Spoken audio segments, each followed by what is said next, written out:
Shalom Bapak Ibu yang dikasihi Tuhan.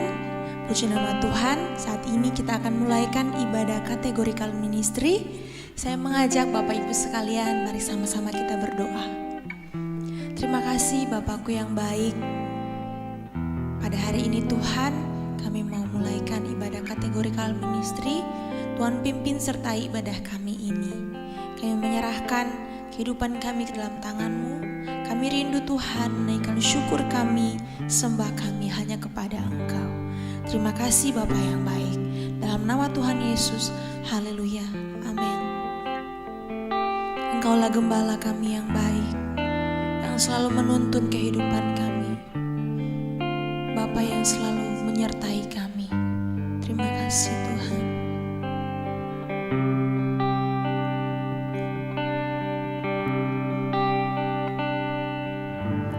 Engkau gembala yang baik, Kau menuntun hidupku, membawaku ke air tenang, menyegarkan jiwaku.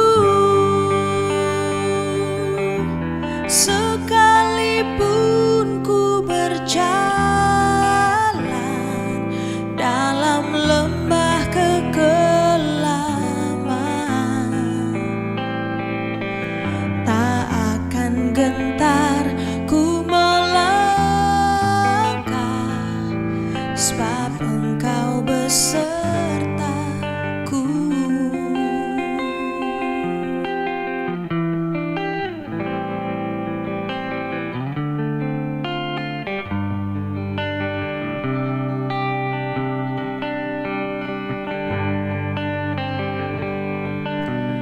Engkau gembala yang baik,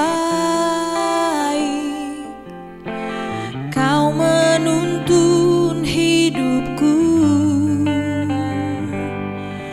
dan bawaku ke air tenang, menyegarkan jiwaku. Sekalipun ku berjalan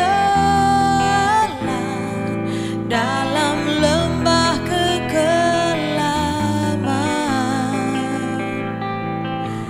tak akan gentar ku melangkah,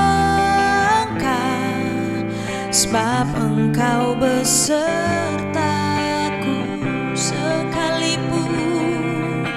Sekalipun ku berjalan dalam lembah kekelaman, tak akan gentar ku melangkah, sebab Engkau besertaku. Sekalipun ku berjalan dalam lembah kekelaman, tak akan gentar ku melangkah, sebab Engkau besertaku. Shalom Bapak Ibu yang dikasihi Tuhan. Bagaimana kabarnya? Luar biasa. Mari sebelum kita sama-sama dengar kebenaran firman Tuhan, kita berdoa terlebih dahulu.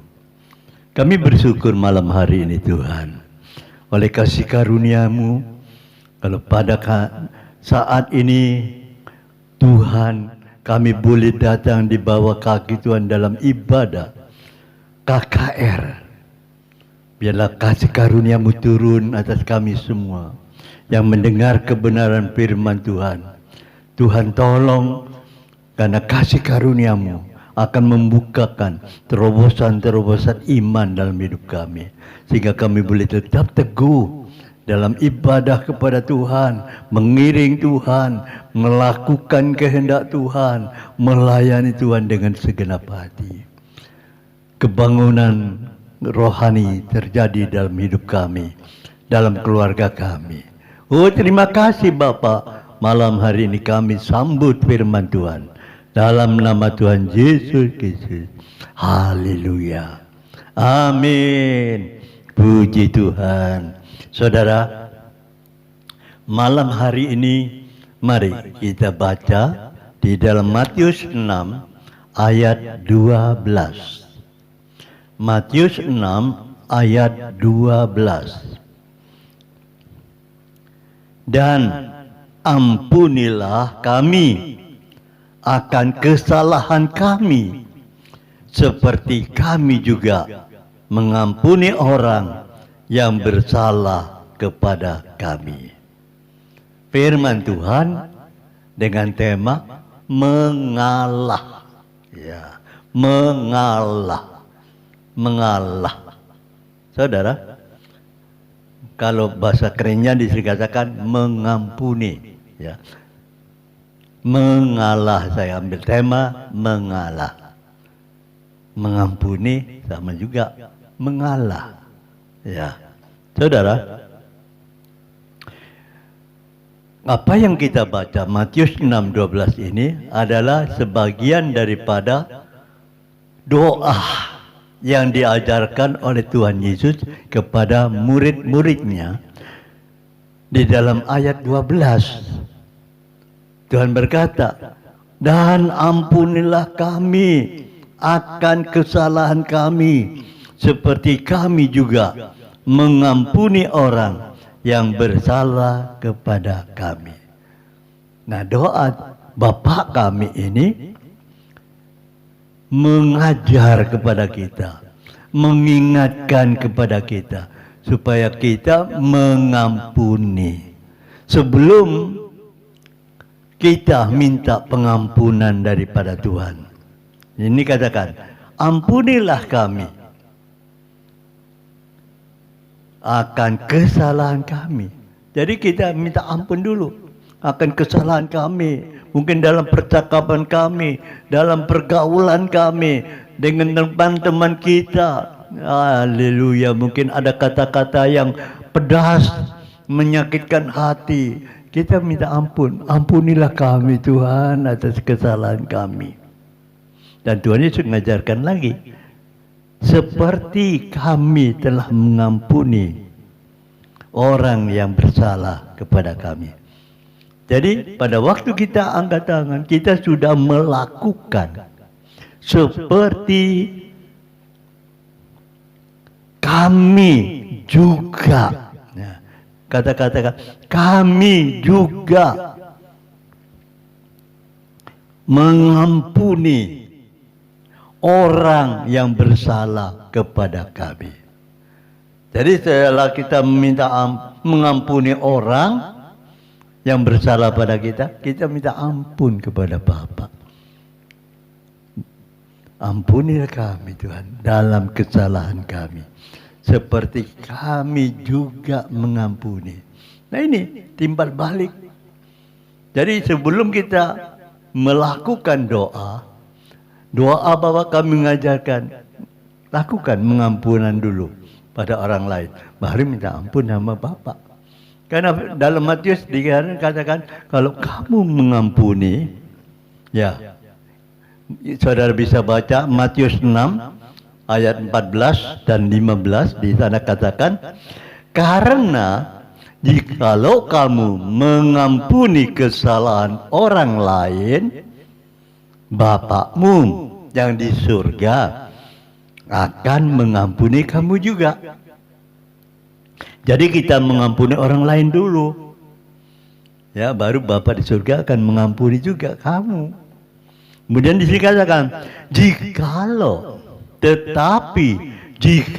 kamu tidak mengampuni orang, tetapi jikalau kamu tidak mengampuni orang,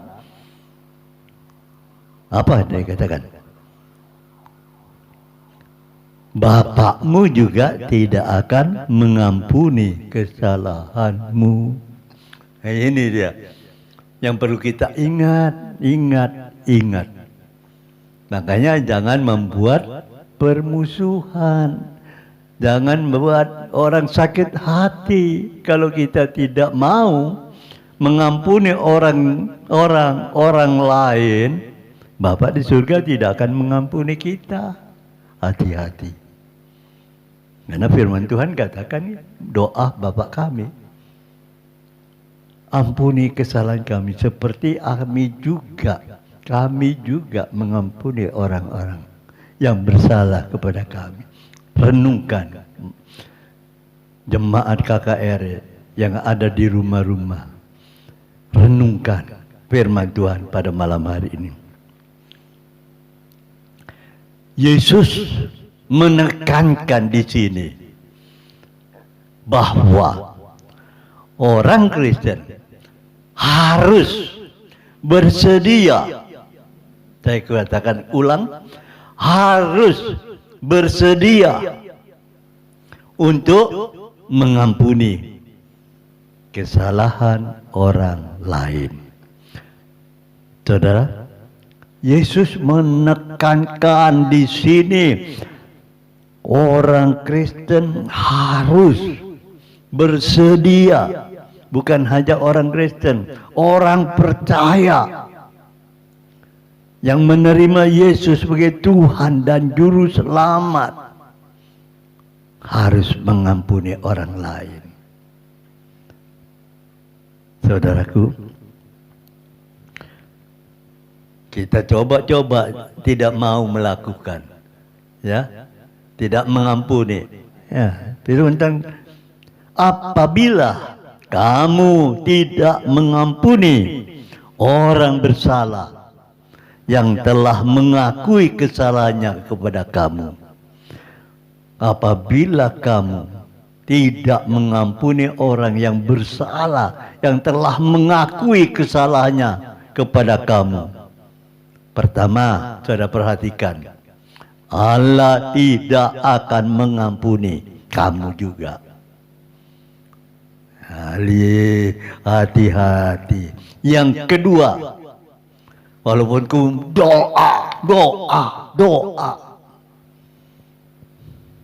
doa kamu tak ada gunanya. Kasihan.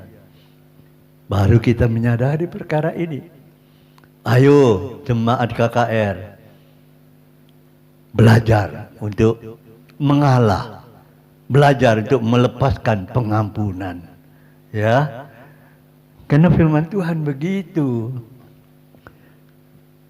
Prinsip ini perlu kita renungkan dan pegang. Ya. Pada waktu Petrus bertanya kepada Tuhan Yesus, Petrus berkata, Tuhan, aku mau tanya. Ya, tanya apa? Kalau aku mengampuni orang yang bersalah kepadaku, cukup 7 kali? Nah, Petrus saja ngerti ya. Kok dia berkata hanya cukup 7 kali aku mengampuni? Sudah hebat bukan? 7 kali loh mengampuni. Sudah hebat orang itu seharusnya. Kebanyakan orang-orang berkata sampai 3 kali mengampuni aku, sudah itu tidak mau. Orang banyak memikirkan, berkata, memberikan prinsip 3 kali aku sudah cukup mengampuni kamu. Selebihnya aku tidak mau mengampuni. Kan gitu. Ini Petrus lain 7 kali. Kan lebih banyak toh. 7 kali lebih banyak. Petrus minta, apakah harus mengampuni seperti 7 kali orang saudaraku yang membuat kesalahan kepadaku, yang menyakiti aku? Tapi Tuhan Yesus berkata lain. Bukan hanya 7 kali kita mengampuni, melainkan 70 kali 7 kali. Hitung dah. Berapa itu?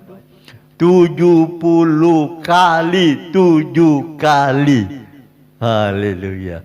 Itu Tuhan Yesus. Saudaraku, hal kerajaan surga sama. Makanya Tuhan memberikan perumpamaan. Seorang raja memanggil hambanya yang punya hutang 10.000 talenta. Ya, raja bilang, ayo bayar hutangmu. Wah, hamba itu nangis-nangis minta ampun. Tuhan, raja, aku dah punya uang, dah bisa melunasi hutangmu. Aduh, macam-macam dia kata. Dan raja itu tergerak hatinya dengan belas kasihan. Wes sudah, hutangmu tak anggap lunas, tak hapus. Raja itu berbelas kasihan, menghapus hutang-hutangnya. Saudara, cerita ini dapat saudara baca di dalam Matius 18. Ya, kau baca di dalam ayat 21 sampai 35. Baca pelan-pelan, kau akan melihat bagaimana raja yang menaruh belas kasihan kepada orang yang berhutang 10.000 talenta, dibebaskan, dihapus hutangnya. Ya toh, ada satu ayat berkata, berbahagialah orang yang dihapus hutangnya, apa? Pengampunannya, dosa-dosanya mendapatkan pengampunan, kesalahan kita tidak diperhitungkan. Itu ada ayatnya di mana? Bapak Ibu cari sendiri. Adalah orang-orang yang berbahagia yang kesalahannya, pelanggarannya sudah tidak diperhitungkan. Ya, saudara bisa baca. Di sini kita melihat raja ini juga menghapus hutang hamba ini yang tidak mampu bayar 10.000 talenta. Hamba itu sukacita, bukan? Aduh, terima kasih Tuhan, raja yang baik, terima kasih, terima kasih, terima kasih. Seharusnya begitu, ya. Tapi di hadapan raja, dia berbuat seperti itu. Waktu keluar, ketemulah dengan hamba lain yang hutang sama orang itu. Cuma 100 dinar, ya, 100 dinar. Apa yang terjadi? Bukannya hamba yang pertama itu melakukan sebagaimana prinsip raja yang menaruh belas kasihan pada orang lain. Seharusnya, ya sudah, hutangmu yang 100 dinar tak bebaskan. Kan begitu? Ternyata tidak. Orang ini langsung menangkap, lehernya dicekik. Kamu harus bayar hutangku. Bahkan orang yang hutang 100 dinar dimasukkan penjara. Saudara, bayangkan, dia dibebaskan, hutang 10.000 talenta. Temannya hanya utang 100 dinar. Saudara, kalau tidak salah, 1 talenta itu 6.000 dinar. Ya, kalau 6.000 dinar kali 10.000 itu berapa?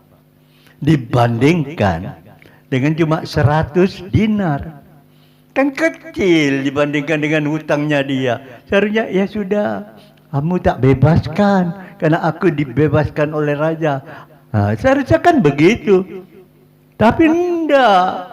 Dia menangkap, mencekik, masukkan penjara. Teman-temannya lihat, laporlah pada raja. Cerita begini-begini ini, raja marah. Panggil orang itu, tangkap. Raja marah pada orang yang hutang 10.000 talenta. Aku sudah menunjukkan kasihmu, hutangmu 10.000 sudah aku hapus, tapi kamu tidak bisa mengampuni orang, temanmu itu. Seharusnya kamu melakukan, karena aku mengasihi kamu, kamu juga mengasihi orang itu. Akhirnya raja marah, Diserahkanlah orang yang berhutang 10.000 talenta yang sudah dihapuskan, itu hilanglah pengampunannya, diserahkan kepada algojo. Ini dia Tuhan memberitahukan pada kita,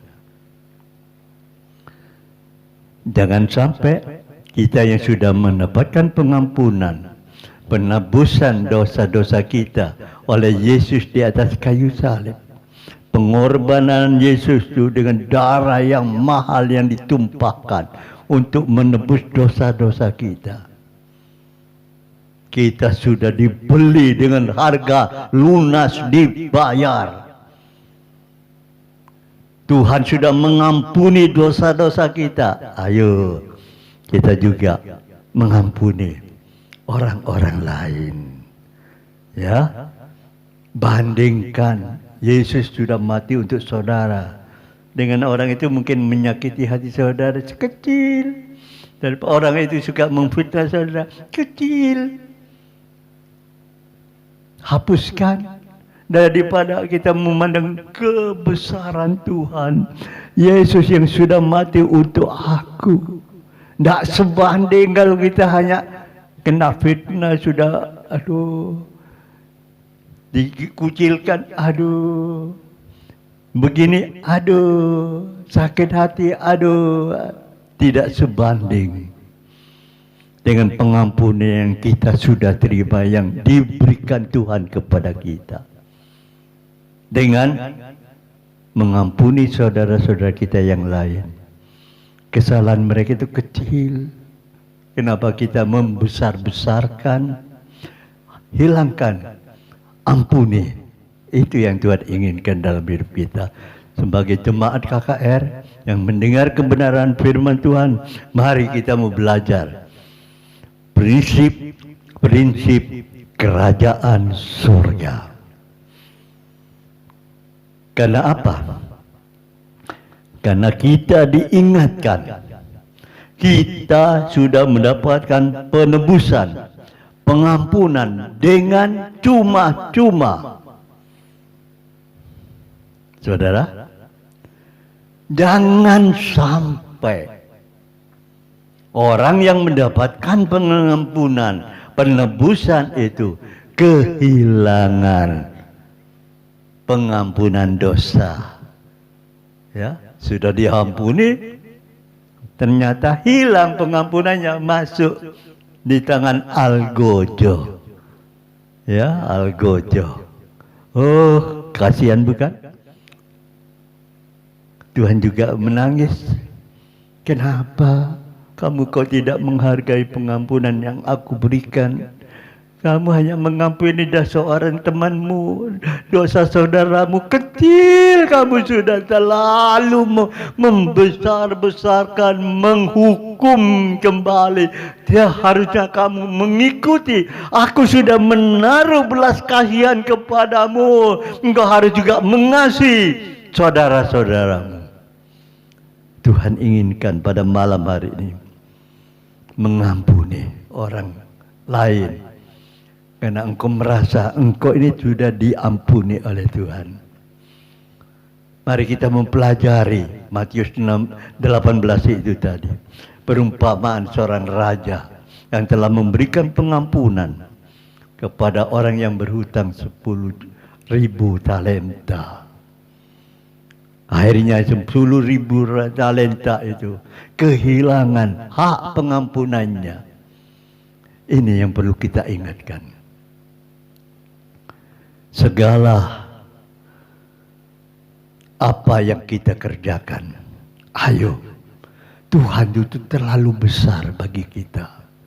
Pengorbanannya itu terlalu besar bagi kita. Jangan kita tukar dengan yang kecil. Gara-gara kamu tidak dihargai, kamu sudah mundur. Gara-gara kamu dicueki, mundur. Gara-gara kamu tidak dianggap, tidak diikut sertakan dalam suatu tim, mundur. Aduh, kasihan. Karena kepentinganmu, ambisimu itu lebih besar mengalahkan. Betapa besar kasih Allah yang kau sudah berikan kepada kita. Akhirnya kita kehilangan pengampunan. Kalau kita sudah kehilangan pengampunan, kita mau kemana? Mau surga? Nggak bisa, sudah tertutup. Cari kos-kosan, nggak ada kos-kosan. Yang ada api neraka. Aduh, kasihan. Saudaraku, mari kita mau belajar dalam perkara ini, supaya di dalam Matius 18 ayat 35 mengatakan, maka Bapakku yang di surga akan berbuat demikian juga terhadap kamu, apabila kamu masing-masing tidak mengampuni saudaramu yang bersalah dengan segenap hatimu. Kasih bukanlah dilayani, tetapi melayani. Bukan diampuni, tapi mengampuni. Mengalah bukan berarti kalah. Roma 12 ayat 21 berkata, janganlah kamu kalah terhadap kejahatan, tetapi kalahkanlah kejahatan dengan kebaikan. Berikan pengampunan, lepaskan pengampunan, mengampuni orang yang bersalah pada kita. Maka kamu juga akan diampuni. Bapa di surga itu akan mengampuni kita. Amin. Amin. Firman Tuhan. Mari kita berdoa. Kasih karunia-Mu turun atas kami, Tuhan. Biar melalui firman Tuhan kami boleh mengoreksi diri kita. Mungkin selama ini kami sudah tertutup dalam pintu pengampunan untuk orang yang bersalah kepada kami.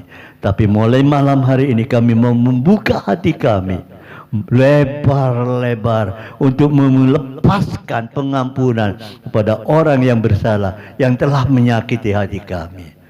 Roh Kudus, kuatkan kami, mampukan kami. Terima kasih Bapa, berkati para jemaat KKR yang sudah mendengar kebenaran firman Tuhan malam hari ini. Tuhan juga memberkati bangsa kami, Republik Indonesia. Tuhan juga memberkati GPPS. Biar berkat damai sejahtera daripada Allah Bapa di surga, cinta kasih Tuhan Yesus Kristus di dalam persekutuan Roh Kudus menyertai kita malam ini sampai Maranatha. Dalam nama Tuhan Yesus Kristus. Haleluya. Amin. Selamat malam. Tuhan Yesus memberkati. Amin.